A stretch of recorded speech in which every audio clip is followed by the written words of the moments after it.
एक राष्ट्र एक चुनाव की स्थिरता और विकास के लिए एक आवश्यक पहल भाजपा प्रदेश अध्यक्ष मदन राठौर। जन भागीदारी से ही साकार होगा एक राष्ट्र एक चुनाव का स्वप्न। मदन राठौर डिजिटल माध्यम से जुड़ रही है। जनता स्कैन करे QR कोड और दे समर्थन। सुनील भार्गव। जयपुर 18 अप्रैल 2025। भारतीय जनता पार्टी के प्रदेश अध्यक्ष मदन राठौर ने बताया कि एक राष्ट्र एक चुनाव अभियान के डिजिटल संस्करण को लोकार्पण किया गया और एक विशेष QR कोड जारी किया गया है, जिसे स्कैन करके आम नागरिक अपने समर्थन को डिजिटल रूप से दर्ज करा सकते हैं। यह पहल जन भागीदारी को बढ़ावा देने और अधिक से अधिक लोगों को जोड़ने की दिशा में एक अभिनव प्रयास है। इस अवसर पर प्रदेश अध्यक्ष मदन राठौर ने कहा कि एक राष्ट्र एक चुनाव केवल एक राजनीतिक विचार नहीं, बल्कि यह भारत की लोकतांत्रिक प्रणाली को सशक्त करने और शासन व्यवस्था को स्थिरता देने की दिशा में एक क्रांतिकारी कदम है। भाजपा प्रदेश अध्यक्ष मदन राठौर ने इस विचार का पुरजोर समर्थन करते हुए इसे समय की सबसे बड़ी आवश्यकता बताया। मदन राठौर ने कहा कि वर्तमान में बार बार होने वाले चुनावों से न केवल आर्थिक संसाधनों की भारी बर्बादी होती है, बल्कि बार बार लागू होने वाली आचार संहिता के कारण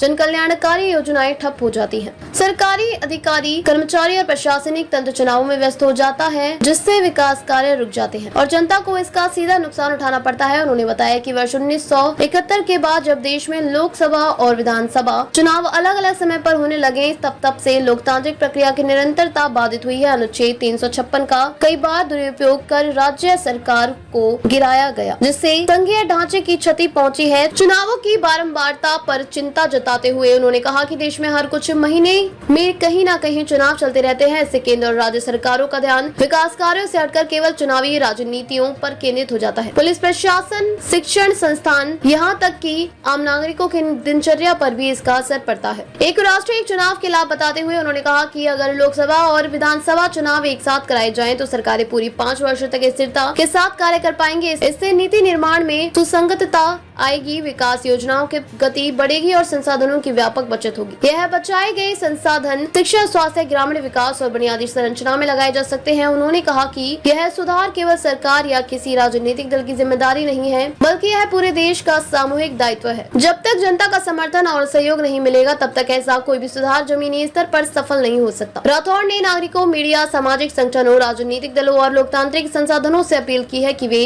इस पहल के प्रति जागरूकता बढ़ाएं, जन समर्थन जुटाएं और इससे सफल बनाने में सक्रिय भूमिका निभाएं। अंत में उन्होंने कहा कि एक राष्ट्र एक चुनाव देश को स्थिरता, सुशासन और समावेशी विकास की दिशा में आगे ले जाने का एक सुनहरा अवसर है, जिसे हम सभी को मिलकर साकार करना चाहिए। इस अवसर पर एक राष्ट्र एक चुनाव अभियान के प्रदेश संयोजक सुनील भार्गव ने इस अभियान की प्रस्तावना रखते हुए स्पष्ट किया है कि यह पहल राष्ट्रीय की स्थिरता, संसाधनों की बचत और नीति निरंतरता के लिए अत्यंत आवश्यक है। उन्होंने बताया कि इसे डिजिटल संस्करण के माध्यम से आम जनता QR कोड स्कैन कर अपना समर्थन दर्ज करा सकती है, जिससे व्यापक जन सहभागिता सुनिश्चित होगी। यह अभियान देश के लोकतंत्र को सशक्त बनाने में मील का पत्थर साबित होगा।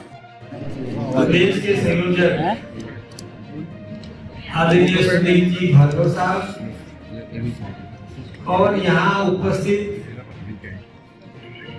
भाई विनोद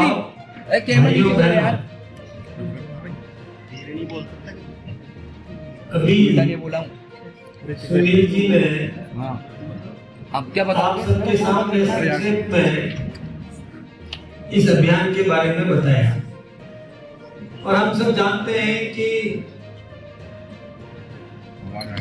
हिंदुस्तान के नेतृत्व ने आदरणीय नरेंद्र भाई मोदी जी ने भी ये विचार रखा कि एक बार चुनाव हो जाए, फिर पूरा समय विकास के लिए सभी लोग, जनप्रतिनिधि, अधिकारी और आम नागरिक विकास विकास विकास को लेकर के ही देश के विकास में अपना योगदान दें। और जब लोकसभा में पेश हुआ, और आप सबको पता है कि हमारे पूर्व राष्ट्रपति सम्माननीय रामनाथ कोविंद जी को इसमें और इसके बारे में समीक्षा करने के लिए निवेदन किया और उन्होंने पूरा देश भर के विभिन्न क्षेत्रों से राय मशविरा लेकर के और कैसे ये संभव है इसके बारे में एक राय रखी। वैसे तो आप सब जानते हैं कि जब देश आजाद हुआ तो पहले एक साथ ही चुनाव हुए, लोकसभा और विधानसभा के, और एक साथ चुनाव होने के बहुत फायदे भी थे। लेकिन हम सबको पता है कि जब एक समय ऐसा आया था 1971 का, 1967 तक तो 7 चुनाव हुए, लेकिन 71 का एक समय ऐसा आया था जब राष्ट्रपति के चुनाव में और इंदिरा जी ने अपने अधिकृत प्रत्याशी को हराया, कांग्रेस के अधिकृत प्रत्याशी को हरा करके, और आत्मा की आवाज पर वोट देने का आह्वान किया और बीबी गिरी जी को राष्ट्रपति बनवाया। उसके बाद उसमें विखंडन हुआ और विखंडन के कारण से कई सरकारें बर्खास्त करनी पड़ी। इंदिरा जी ने वो उस समय सबसे पहले ये जो चुनाव या कई राज्यों को 356 का उपयोग करके और उनकी सरकारों को बर्खास्त कर दिया, तो उनके चुनाव फिर से होते थे। तो ये परंपरा टूटी, एक राष्ट्र एक चुनाव की परंपरा टूट गई। और जब कोई सरकार बर्खास्त हुई, कहीं तोड़फोड़ हुई, तो तोड़फोड़ होने के कारण से मध्यावधि चुनाव उन प्रांतों में होने लगे कि कई बार ऐसी स्थितियां भी बनी। और आप सब जानते हैं कि 1992 में जब ढांचा ढहाया था, तो उसके बाद भी हमारी 5 सरकारें एकदम बर्खास्त कर दी गई। तो ये होने लगा कि चुनाव अलग अलग होने लगे। किसी प्रांत में आपस में मनमुटाव हो गया तो समर्थन वापस ले लिया, इस कारण से भी चुनाव अलग अलग होने लगे।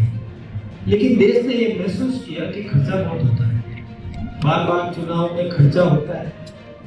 कई बार ये भी देखने में आया कि कोई लोकसभा में हार गया तो अपना भाग्य आजमाने के लिए विधानसभा में फिर खड़ा हो जाता है। तो ये सब ऐसे चलने लगा। तो लोगों को लगा कि ये बार बार जो खर्चा होता है ये राष्ट्र की पूंजी है, जिसमें आम नागरिक के गाड़े पसीने का पैसा सरकारी खजाने में जमा होता है, टैक्स के माध्यम से और किसी भी माध्यम से उसका दुरुपयोग होता है। तो ये दुरुपयोग नहीं होना चाहिए, ये पैसा विकास में लगना चाहिए। इसे ध्यान में रखकर और सब चर्चा हुई, सर्वदूर चर्चा हुई। चर्चा होने के बाद में नतीजे पर पहुंचे कि फिर से वो परंपरा लागू करना चाहिए और ये लोकसभा में पेश हुआ। अब इसमें ये कोई भारतीय जनता पार्टी का कार्यक्रम नहीं है, ये मैं स्पष्ट रूप से निवेदन करना चाहता हूँ। ये भारतीय जनता पार्टी ऐसा सोचती है कि ऐसा होना चाहिए।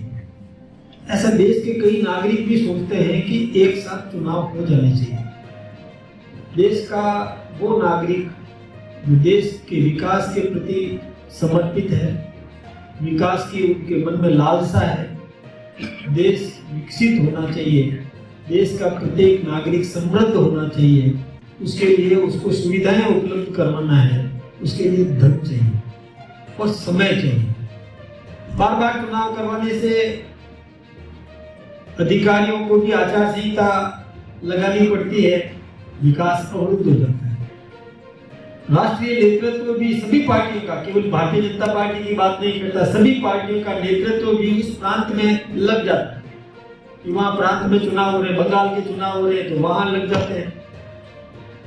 अधिकारियों को भी वहां लगाना पड़ता है, तो जिस क्षेत्र का अधिकारी वहां नियुक्त होता है तो उस क्षेत्र के काम अवरुद्ध हो जाते हैं। यानी जैसे पोस्टिंग यहाँ है और उसको बंगाल में लगाया, बिहार में लगा लिया, तो यहाँ उसका काम कौन करेगा, तो काम में रुकावट आ जाती है। और इसी प्रकार से पुलिस को भी जागरूक किया जाना पड़ता है। तो इसलिए सबने ये सोचा कि नेतृत्व भी अपने काम में लगे, जनता भी विकास में लगे, अधिकारी भी विकास में लगे। इसलिए एक बार चुनाव प्रक्रिया पूरी कर ली जाए तो शेष समय जो है केवल और केवल देश के विकास में अपना दे, अधिकारी भी उसमें समय दे, सेना भी अपना काम करे, पुलिस भी अपना काम करे, जनता को सुरक्षा प्रदान करने का काम करे और नेतृत्व भी उसी दिशा में योजनाएं बनाने का काम करे। यानी ये सोचा गया धन भी और विकास में लगे, जो चुनाव में लगाया करते हैं बार बार, इसको ध्यान में रख करके और ये विचार है और इसको बल प्रदान करने के लिए मैं आपका आह्वान करता हूँ